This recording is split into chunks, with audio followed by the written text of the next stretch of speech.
नमस्कार। पिछले 6 सालों से हम देखते आ रहे हैं कि सरकार की जो अकाउंटेबिलिटी है, जवाबदेही है, उसके जो मंच हैं वो एक एक करके ख़त्म होते जा रहे हैं। प्रधान सेवक ने अभी तक एक भी प्रेस कॉन्फ्रेंस नहीं करी है। ये उनका 6 साल पूरे हो चुके हैं उनको। उसके अलावा मुझे नहीं मालूम कि अभी तक पार्लियामेंट की जो लोकसभा और राज्यसभा की जो प्रोसीडिंग्स हैं उनको अभी तक कैसे टेलीकास्ट किया जा रहा है। हर चीज़ पर पर्दा डालने की कोशिश है। हर बात पर एक ऐसा माहौल बना दिया गया है कि ध्यान भटकाया जाए। और जो असली मुद्दे हैं, मसलन अब असली मुद्दा ये है कि रिया चक्रवर्ती और सुशांत सिंह, और कोई मुद्दा है ही नहीं। ध्यान भटकाना, सवाल पूछने के मंच कमज़ोर करना या ना करना, इस वक्त पूरी कोशिश ये लगातार जारी है। इसी सिलसिले में वेंकैया नायडू हैं, राज्यसभा के चेयरपर्सन भी हैं और हमारे उपराष्ट्रपति भी हैं। उन्होंने एक चिट्ठी लिखी है। उन्होंने कहा है जो पार्लियामेंट की जो स्टैंडिंग कमेटीज़ होती हैं, जिन्हें मिनी पार्लियामेंट भी कहा जाता है, उनके जो अध्यक्ष हैं उनको कहा है कि वो मीडिया से कोई इन्फॉर्मेशन शेयर ना करें और उसको अपने तक ही रखें। और ये उन्होंने कहा है इसके दो दिन पहले ही लोकसभा के जो स्पीकर ओम बिरला हैं, उन्होंने भी इस तरह की इंस्ट्रक्शन, इससे मिलती जुलती इंस्ट्रक्शन जो ज़्यादा हमें लगता है कि जवाबदेही पर पर्दा डालती हैं, उन्होंने जारी की थी। मैं उस पर भी आऊँगा। तो वेंकैया नायडू ने अपनी चिट्ठी में कहा है, For some time now, it has been observed that the media has been found quoting in their reportage the proceedings of the committees related to a subject matters or the legislative bills under their consideration and examination. The proceedings of the committee meetings are confidential and it's not permissible for a member of the committee or anyone who has access to its proceedings to communicate directly or indirectly to the media any information regarding its proceedings. मतलब ये जो parliamentary committees होती हैं, इनकी जो भी findings होती है, जो भी रिपोर्ट्स होती हैं, वो गोपनीय होती हैं। तो सदस्यों को चाहिए कि किस तरह की लीकेज ना करें। ये तो वेंकैया नायडू ने कहा है। बहरहाल मीडिया वालों के अपने रास्ते सोर्स होते हैं, वो हासिल कर लेते हैं। ओम बिरला ने जो कहा, जो स्पीकर हैं, उन्होंने ये कहा कि स्टैंडिंग कमेटीज़ ऐसे मामलों पर चर्चा करने से बचे, चर्चा भी ना करें जो सब जुडिस है, जो अदालतों में है। मतलब यहाँ वेंकैया नायडू कह रहे हैं कि चर्चा जो होती है उसकी जो फाइंडिंग्स हैं उसको लीक ना किया जाए मीडिया को। ओम बिरला ने जो कहा था वो तो और ज़्यादा वो है। वो कहते हैं कि अपने ऐसे मामलों पर चर्चा करने से बचें जो सब जुडिस है, सारी स्टैंडिंग कमेटीज़, ठीक है, और उनकी जो फाइंडिंग्स है, रिपोर्ट्स हैं, उनको कॉन्फिडेंशियल रखा जाए। अब सवाल ये उठता है कि अगर सारे मामले जो सब जुडिस हैं उन पर चर्चा नहीं होगी, स्टैंडिंग कमेटीज़ में भी नहीं होगी और संसद में भी हो सकता ना हो, तो फिर जितने भी मामले इस वक्त अदालतों में हैं, क्या उन पर चर्चा नहीं होगी? देश और जनता से सीधे सरोकार रखने वाले कई अहम मामले कोर्ट में सब जुडिस हैं, लंबित हैं। अहम मामलों की बात करें तो सिटीजनशिप अमेंडमेंट एक्ट को चुनौती देने वाली करीब 150 पिटीशंस कोर्ट में लगी हैं। तो क्या उन पर चर्चा ना हो किसी स्टैंडिंग कमेटी में या संसद में? जम्मू कश्मीर से आर्टिकल 370 हटाने की चुनौती देने वाली करीब 23 अर्जियाँ कोर्ट में है। तो क्या इस पर चर्चा नहीं होनी चाहिए? अर्जियों पर नहीं, इस मसले पर, क्योंकि वो सब जुडिस है। बिल्कुल वैसे ही जैसे सिटीजनशिप अमेंडमेंट एक्ट पर चर्चा ना हो, और मैं उसकी स्टैंडिंग कमेटीज़ की बात नहीं कर रहा हूँ, क्योंकि मामला अदालत में है इसलिए इन पर चर्चा भी ना हो। और केरल के सबरीमाला मंदिर में महिलाओं की एंट्री को लेकर सुप्रीम कोर्ट में मामला चल रहा है। कब तक चलेगा हम नहीं मालूम। तब तक चर्चा भी ना हो इस पर, तो फिर संसद बनी किस लिए है? स्टैंडिंग कमेटीज़ हैं किस लिए? इसके अलावा ओबीसी कोटे में क्रीमी लेयर की समीक्षा का मामला भी सुप्रीम कोर्ट में चल रहा है। संसद का मानसून सत्र 14 सितंबर से शुरू हो सकता है, जो 1 अक्टूबर तक चलेगा। सरकार इस सेशन में कई बिल पेश करने की तैयारी में। सरकार कोशिश में रहेगी कि ज़्यादातर बिल पास हो जाएं, जैसे होता आया है।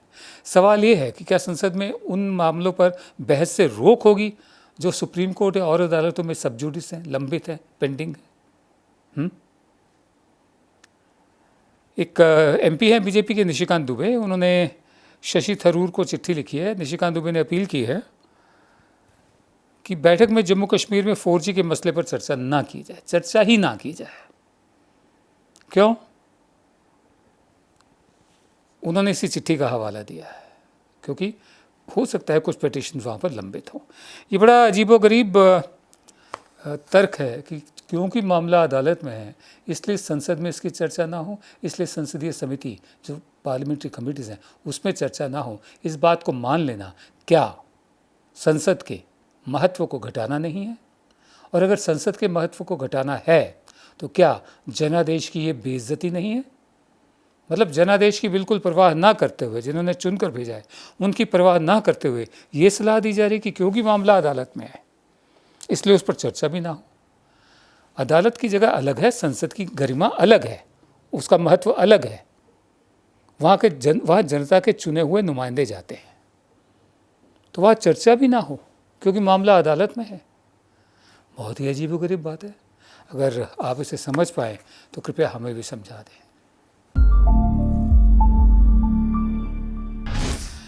आज जीएसटी को लेकर 41वीं बैठक हुई सरकार के साथ मुख्यमंत्रियों की। उसमें सरकार ने जो राज्य सरकारें हैं उनको दो विकल्प दिए हैं, दो ऑप्शंस दिए हैं।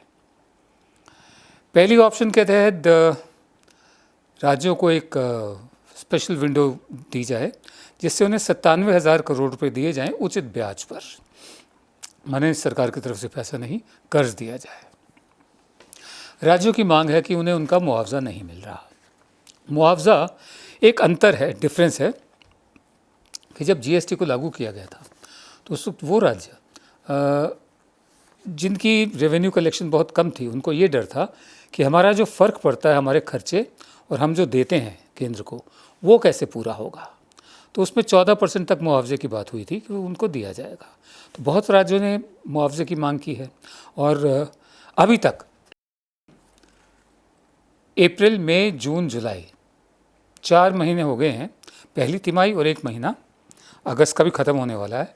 राज्यों को जीएसटी का जो उनका हिस्सा बनता है वो नहीं मिला है। कई राज्य तो इस हालत में आ गए हैं कि उनके पास सरकारी कर्मचारी को तनख्वाह देने के पैसे नहीं हैं। लेकिन केंद्र का ये कहना है कि कोरोना की वजह से, निर्मला सीतारमण जो इस बैठक की अगुवाई कर रही थी, उन्होंने कहा कि ये एक्ट ऑफ गॉड है, मतलब ये एक दैवीय क्रियाकलाप है जिसकी वजह से ये सब हुआ। उनका इशारा कोरोना की तरफ था। जैसे कि जीएसटी जब से लागू हुआ है 376 के करीब उसमें चेंजेस आए हैं, वो जिम्मेदार नहीं है। जैसे कि उससे पहले जो नोटबंदी लागू हुई थी जिसने पूरे असंगठित क्षेत्र की कमर तोड़ दी थी, जीएसटी ने उसको अलग रखा लेकिन असर हुआ। जैसे कि वो जिम्मेदार नहीं है, सिर्फ कोरोना जिम्मेदार है। बहरहाल हकीकत यह है कि सरकार के टैक्स में भी कमी आई है, कलेक्शन में बहुत कमी आई है, अभी और भी आगे बढ़ेगी और आने वाले सालों में और भी ज़्यादा संकट बढ़ने वाला है। देखना ये होगा कि क्या सरकार the best and the brightest जो होते हैं, बेहतरीन दिमाग जो होते हैं, चाहे वो किसी पार्टी के हों, पार्टी के ना हों, क्या उनको इकट्ठा लेकर, दो तरह के संकट इस वक्त चल रहे हैं, इमरजेंसीज चल रही हैं।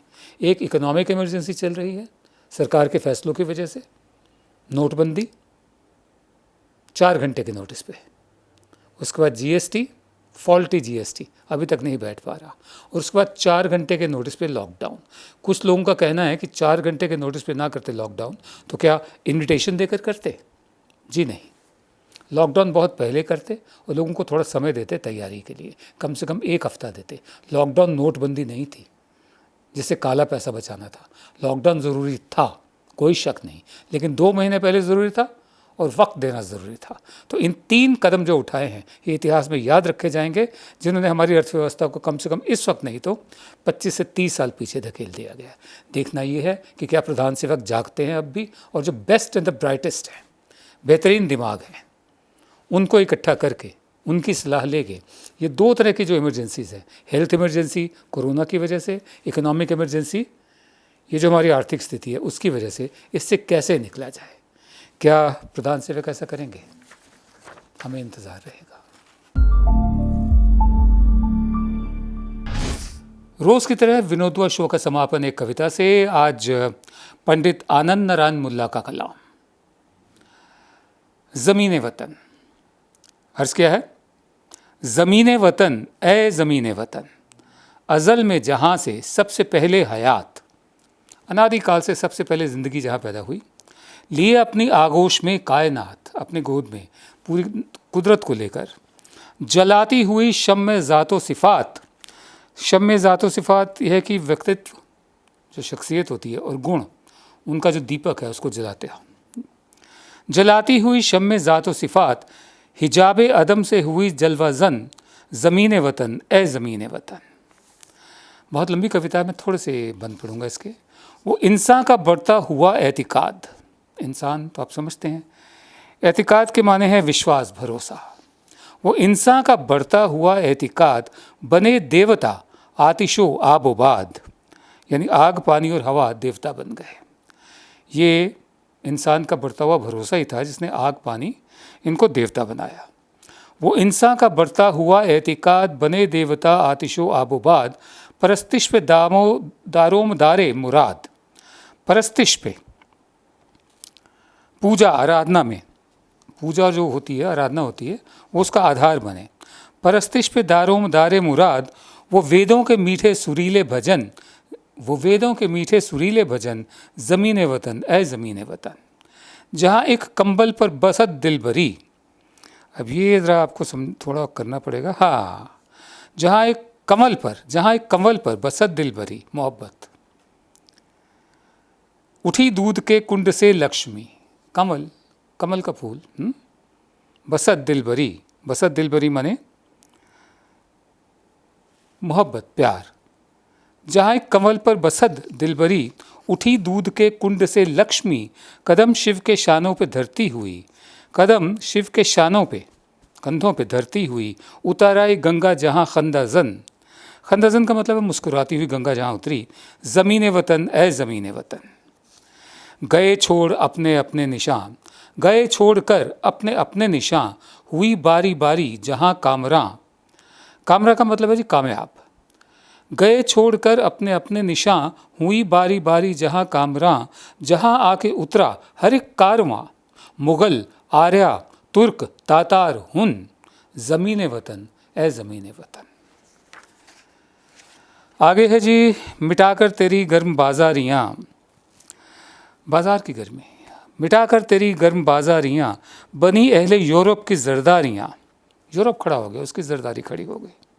तेरे खून से सींची हुई क्यारियाँ, ये मगरिब के सब लहलहाते चमन, मगरिब माने पश्चिम के जितने भी लहलहाते बाग हैं, हाँ, ये तेरे खून से सींची हुई क्यारियाँ हैं।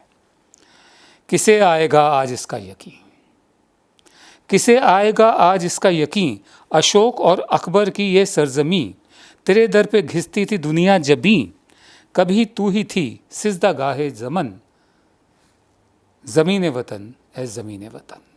नमस्कार।